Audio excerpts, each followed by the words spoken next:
All right, joining us on the first episode of 2021 here at the Summer of Miles podcast, we're excited to welcome one of North Carolina's favorite sons. That's right.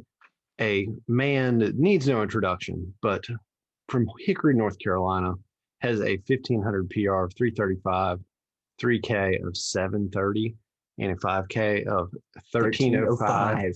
He was the silver medalist at the World Indoor Championships in 2016, silver medalist at the U.S. Champs in 2018, bronze in 17, bronze in 13, but more importantly, gold in 2015.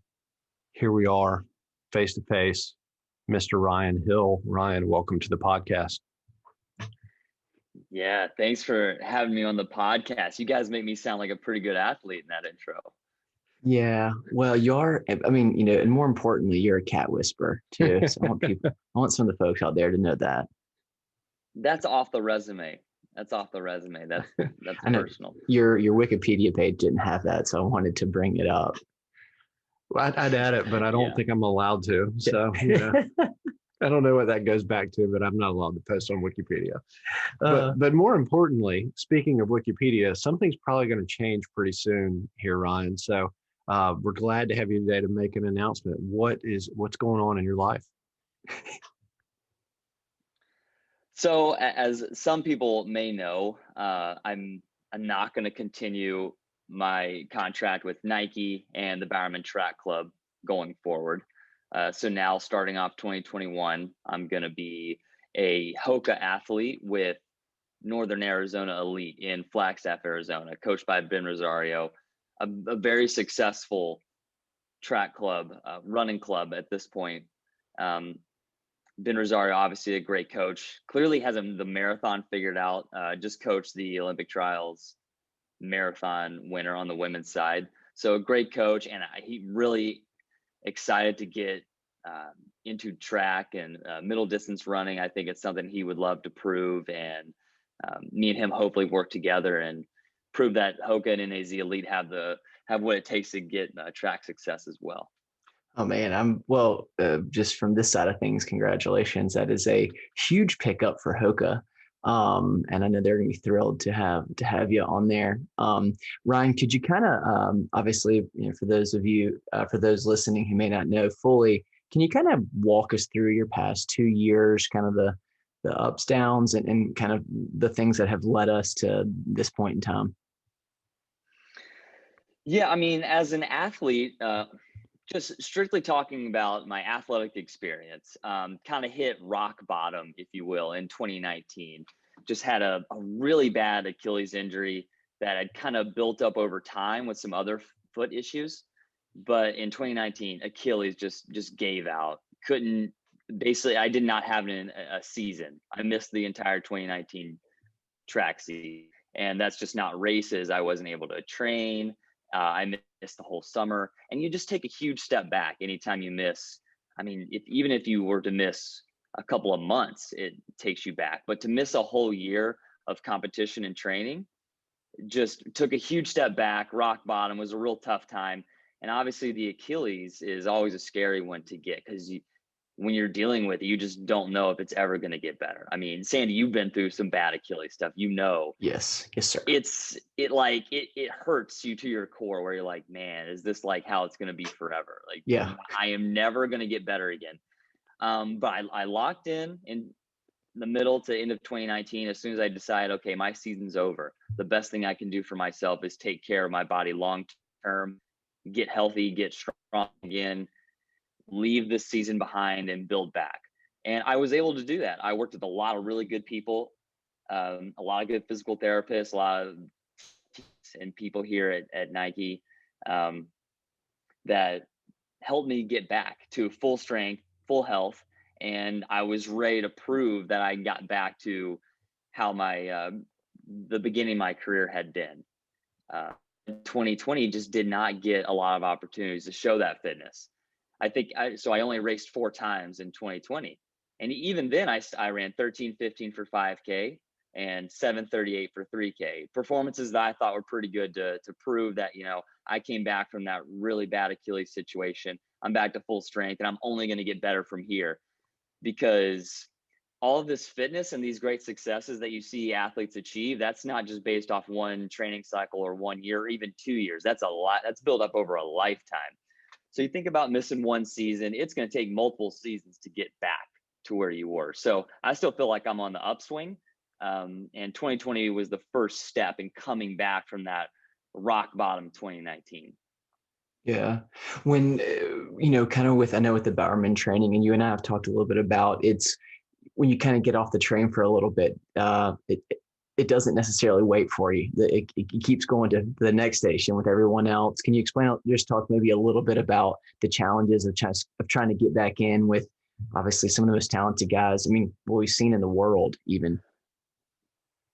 Yeah, anyone who's been in Jerry's system for multiple years kind of does figure out that he's very aggressive. He likes to push, and typically he's pushing at the front of the group. He's trying to make the front of the group the fastest, best runners as best as they can be. And then I think it's his philosophy that the middle and bottom of the pack will be elevated by the top. That's just his personal coaching philosophy. And so, yeah, that train, when it gets moving, it's not stopping. If you fall off the train's still moving, because there's always going to be someone, especially when you're in a training group where there's 12 of the best guys, I mean, arguably in the world, someone's always going to be really, really good. There's always a sub 13 guy in the group. And you sometimes have some guys get injured or setbacks, and it's really up to them to work with their people, and it's their responsibility to get back on the train. The train's not stopping to pick you up. So that's a really tough process for people, but I feel like I navigated it really well just by separating myself a little bit. While I was coming back, you remember I just went to North Carolina for 3 weeks. Just said I gotta get out of here. I gotta be on my own thing. So little things like that are what people have to do a lot of times. Just completely remove themselves from like the high level aspect and just take it back to the basics of running by yourself as you feel, getting healthy and strong. So yeah, I had to do that whole process and did eventually get back on the train. Yeah, I mean, obviously, 13, 15, 7:38, phenomenal times. And as you said, really feel like you're on the upswing. Is it, you really have to, I mean, it seems like you really got to be confident in yourself, as you got, Mo running 1340s and guys that are, you guys still got to be confident. 1240s. Sorry, down 13. Yeah, 1240s. Thank you. 1247. Yeah. Wrap your mind around that for a second. Fact check. But to still feel like, I mean, those are guys that you can still compete with. You've been coming back, and they've been training at a high level. You're getting back in. Would you say it just takes a lot of confidence to still think, hey, I can still be with these guys? It does. When I did start, the beginning of the 2020 season, when I came back from that Achilles, it was easier because we kind of started from the basics, and I was there in the foundation period. You do some easy strength workouts, then easier speed workouts, and you kind of ramp up with all the guys. So it's not as crazy as jumping right into working out with Mo 1247 shape. We're doing the same foundational work. So you can kind of just attach yourself to the train, and it can just kind of take you without even thinking about it. So there is an element of, once you trust the training, I don't think it takes a special level of confidence. It's just sort of like, this is what we do here. This is the way it's done. So that's sort of how I've always approached it. I've never been intimidated by what someone has done in the past. It's more of this is the process. These are my teammates. These are the guys I work with. And I don't think about it any more than that. Yeah. Can you talk a little bit about this year, obviously, or, coming off of 2020, unique year, should have been Olympic year, but things went, drastically different, for obvious reasons. I suspect you kind of thought you may have always been with Bowerman. You've been with him since 2013, correct? That's right. 2013, 7.5 long years to be with. Yeah. Yeah. Does it feel weird thinking that for the first time you won't, in of your professional career, you are not going to be with a system that you were very, very familiar with? No, to be completely honest, I did think that there would always be a place for me and a spot for me with the Bowerman Track Club. I thought maybe naively thought that, it would always be, I had done enough. And, you hear the saying, deserves got nothing to do with it. And I believe that's true, but I thought I had earned through my on track performances and through just the way I carried myself, what I believe in, the type of person I've been, that, yeah, I would always have that spot on the Bowerman Track Club. And it would be more of my choice if I wanted to, in my career like that or not. But as we see in every sport, athletes, sometimes you get a rude awakening and things are not on your terms, and you have to be ready and willing for a change, and you have to be willing to. Yeah. And that said, Ryan, I know that, there's some things you can and can't discuss, but talk to us a little bit about how you landed in the position you're in today, now signing with Hoka and NAZ Elite, kind of what went into that. Well, so it's kind of funny, because what I may say is not necessarily fact. It's just my interpretation of the situation. It's just my opinion, and it's how I see it. So yeah, without getting into details that maybe are things I shouldn't be talking about, all I could say, there's clearly a bit of a restructuring going on at Nike, and I will say at Nike, and it just felt like I was not in the long-term plans of that. And longevity in the sport is something I really care about. I think I can be a really good athlete for many years to come. I want to be, I look way down the line at a 2028 games in Los Angeles as a very realistic goal. I want to be competing at a high level, one of the best runners in the country, all the way until 2028. And so you just started to hear some of the language, and my agent really was really helpful in this whole process. And he's been around the block a few times, yeah. And just some of the language he was hearing, it didn't look like it was going to be easy to train at a high level and be involved with Nike for 7 or 8 more years. And so basically became a free agent and talked to, had a lot of good conversations with companies. And you really realize that the coaches are the best people in the sport. They care about the athletes, and they just care about performance. And, once you start getting money involved, that's when, things get a little more complicated. And the coaches, they just care about performance. Anyway, so had really good talks with Ben Rosario, and then proceeded good talks with Hoka, and they got it done. They put out a really nice contract where I feel supported, and not just in the short term, but the long term. It's a great longevity choice for me. And almost everyone that advised me said, if you care about your longevity, this is the step you need to take. Yeah. Hey, Ryan, I think I can say this as a friend of yours, so maybe I'm somewhat biased, but you are a very, very loyal guy. And again, without any sort of bashing, but do you feel like your loyalty has been betrayed for how much you've given to a club or a company? I wouldn't say betrayed. Betrayed feels a little strong. Okay. I think that the reality of it is that we are athletes. We are almost billboards. We're paid billboards, and people in the role of sports marketing have very difficult choices to make. Sometimes there's just not enough money. There's too many mouths to feed, and people have to make really tough choices. Some people get let go. Some people make less than they want to. And some people make more than you think that they should. I mean, this is just how it is. And so that's just part of the game. It's kind of like, don't hate the player, hate the game. So that's what this is. It's a business at the end of the day. Yeah. And so that is how I truly believe that. So I don't feel betrayed in any way. I would just say that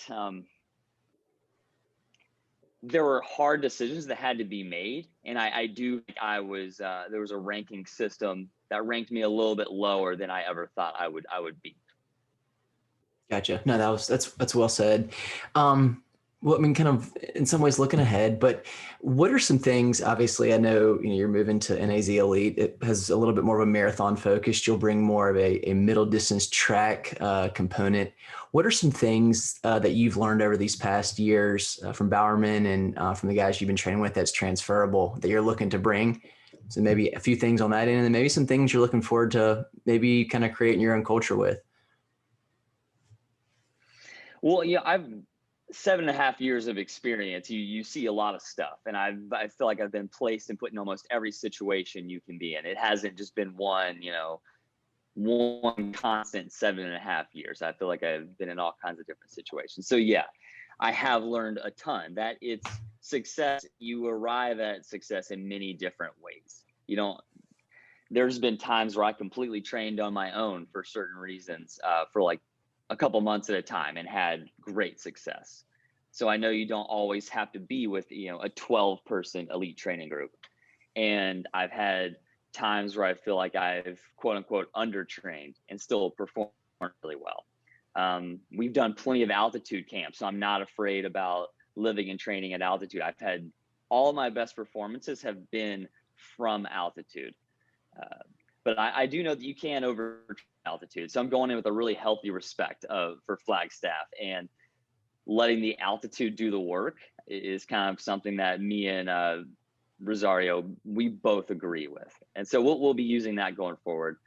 But in terms of what I can bring to NAZ Elite, I'm not going to make it sound like I'm, coming in and going to revolutionize track and field by anything I've learned. Come on. It's just, it's a very simple, like, day-to-day getting better, loving working hard, loving those days where you get to go to the track and just do an all-out 5K session. Like I love that stuff, and I just bring a certain level of intensity to those track days that maybe a more marathon focused group doesn't have, or they don't see that. So yeah, I'm hoping just to bring a level of intensity toward track stuff that maybe is new. So you're not moving up to the marathon. That's not the announcement. Not now, not yet. I'm open to it because it does seem like the marathon is definitely just something that running fans love. The marathon is just important. So I think all distance runners have to be open to that being the end game, moving up to a marathon one day and giving that an Olympic cycle, or at least giving that one shot, because it's so important for the sport. It's what fans care about. You just think about from a business standpoint, consumer buying marathon shoes and marathon trainers. That's kind of what is fueling the sport as well. Those shoe sales, and that's the marathon drives that. So I think we all have to be ready to be marathoners one day. Well, I mean, I have to ask, not only marathon, but Hoka has some great ultra guys. What are the chances we're going to see Ryan doing, the Badwater 100 miler? Just after the marathon, just start running clumsily. Yeah. Very unlikely. Very unlikely. We're like years from that. That is super unlikely, but I won't rule out anything. This is I'm coming into this situation with an extremely open mind of anything is possible. Anything can be done. You said 100 miles, though. That is probably not going to happen. Okay. All right. Duly noted. Duly noted. Well, Ryan, you've been in Portland for a long time. Flagstaff, of course, at altitude, a lot different. What are just some things you're excited about with moving to Flagstaff here in a few days? Man, just a fresh look at training and a fresh look at the sport. I was so deep ingrained in the Portland and the Bowerman way, in the Jerry way. I'm really interested to see how another coach views training and racing and the teammates, a new location as well that I already know I love Flagstaff because of the times I've trained there, but just now maybe living at altitude full time, like does that up your fitness to another level? These are all things that are challenges and could be scary, but I'm just ready to attack it, and I'm very open mind for a fresh change in perspective. Man. Well, we're excited for you to be out there, Ryan, because Sandy and I are planning our next running trip, and Flagstaff's there. So just figure it all out. Tell us where to go. Oh, yeah. And we're looking forward to getting out there for a long weekend. We're coming to visit. Oh For yeah, sure. I mean Flagstaff, it's kind of like one of those places where I feel like every runner needs to visit. You know, you've got Boulder, Yep. you got Portland, and you have Flagstaff. These are sort of the hubs of distance running in the U.S. right now. So I feel very good about it. And yeah, of course, you guys should come out and train and visit anytime. Yeah. Ryan, looking forward to 2021, obviously trials this year and whatnot. Do you have any idea kind of a tentative racing schedule, what that might look like? Have y'all had any discussions around that? Just very early discussions. It's should be vague. I mean, obviously, the entire season, the next 6 months, is going to be geared towards the Olympic trials in June. That's kind of the end game. But just getting caught up in that one end game, I think, is sometimes not the best. You know, there are all these little stepping stones along the way. So I'm sure there'll be, you know, do the U.S. circuit of outdoor races. Hopefully we can do those in May and June. And you guys know I love running indoors, but I'm just not sure. We really don't know, you know, what indoor races will be put on. So I think, you know, Milrose just got canceled. Yeah, they just canceled it. Yeah, and that's something I always have big red circled every year. Like I want to do Milrose games if I can. And so that being taken off the board, I just don't know. Maybe the only thing that will be possible is these outdoor track meets in warm areas, like we saw with the Sound running in December. I could see a lot of those being the best way to race in February, and I'd be really open to those, just because like I said, I didn't race it all in 2019. Only raced 4 times in 2020. So I need to get some races in. I'm very anxious to race and get back out there. So I'll be looking for opportunities in February. So have you picked out your trainers yet? Yeah. What kind of thick boys are you going to be rocking? Apparently I got 6 Cliftons just waiting for me. All right. So Clifton's going to be where that's kind of like the general where you start and then you branch out from there in the Hoka shoe world. Yeah. Well, I mean, I assume you're going to have to completely retool your wardrobe, running and otherwise, right? Because you've been working Nike for a while now. Oh yeah. I mean, I'm flying to Flagstaff with a backpack. Yeah, and I'm starting from scratch. That's what's happening. I'm shipping my car down. So yeah, it is a bit of a starting from scratch, but I think it's kind of exciting. It really, outside of the personal aspects of leaving my friends.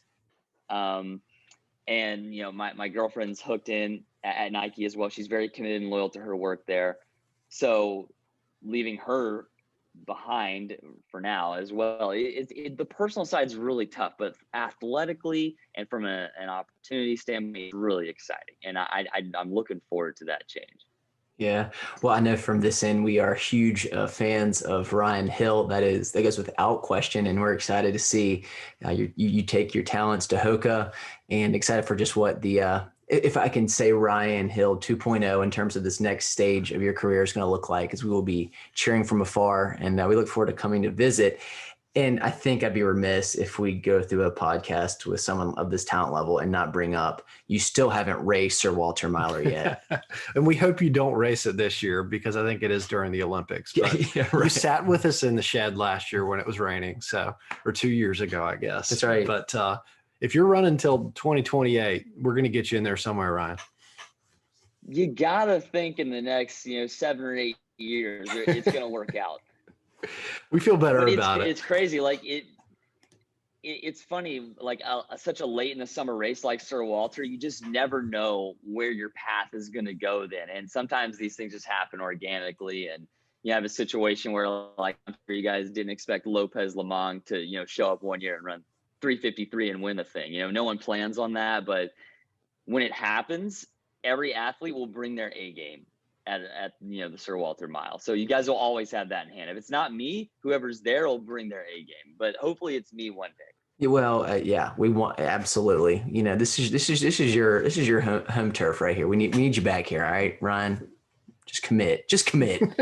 I know you tell me every year I've got a spot. You save a spot every year for me, but you're planning during the Olympics. I mean, I'm getting some mixed signals here. You want me to race, but during the Olympics? I told you, Ryan, we do not want you this year. That's right. We don't want anybody this year. Yeah, truly. But Oh man. All right. Well, Ryan, we're kind of on the tail end here. Any concluding thoughts? We'd love to hear anything. Just you want to thank anyone you want to thank, or just any concluding thoughts about kind of your time at Bowerman before you head out to Flag.